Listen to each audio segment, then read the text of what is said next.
Genèse chapitre 50, Bible de Jésus-Christ. Alors Joseph se jeta sur le visage de son père, pleura sur lui et l'embrassa. Et Joseph ordonna à ceux de ses serviteurs qui étaient médecins d'embaumer son père.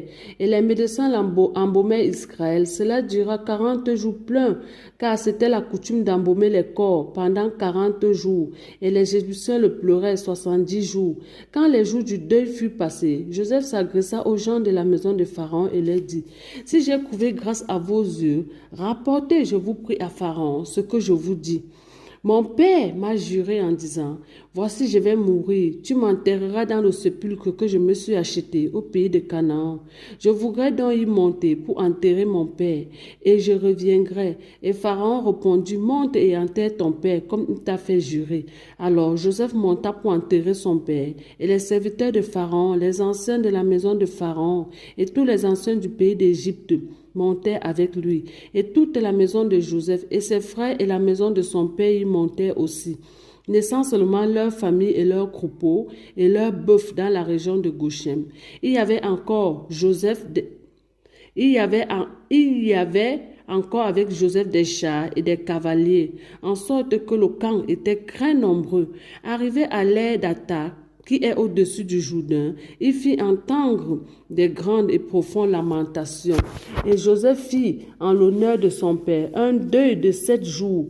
Et les Cananéens, habitants du pays, voyant ce deuil dans l'aire d'Atta, dit: Ce deuil est grand pour les Égyptiens. C'est pourquoi cette aire qui est au-delà du Jourdain fut nommée Abel-Mishra. Les fils de Jacob firent à l'égard de son père ce qu'il lui avait ordonné.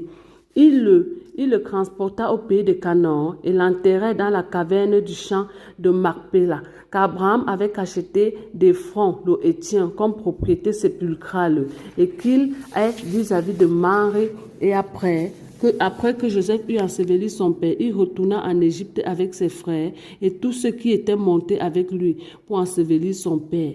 Et les frères de Joseph voyant que leur père était mort, se dit entre eux: Peut-être que Joseph nous haïra et nous rendra tout le mal que nous lui avons fait. Et il fit dire à Joseph: Ton père a donné cet ordre avant de mourir en disant: Vous parlerez ainsi à Joseph: Je te prie, pardonne maintenant l'iniquité de tes frères et leurs péchés, car ils t'ont fait du mal. Maintenant, je te supplie, pardonne la transgression de tes serviteurs, du Dieu de ton père. Et Joseph pleura quand on lui parla. Ses frères vinrent eux-mêmes se prosterner devant lui, et il dit: Nous sommes tes serviteurs. Et Joseph leur dit: Ne craignez pas, car suis-je à la place de Dieu? Vous avez médité de me faire du mal. Dieu l'a changé en bien pour accomplir ce qui arrive aujourd'hui, pour sauver la vie à un peuple nombreux. Soyez donc sans crainte, je vous entretiendrai, vous et vos familles.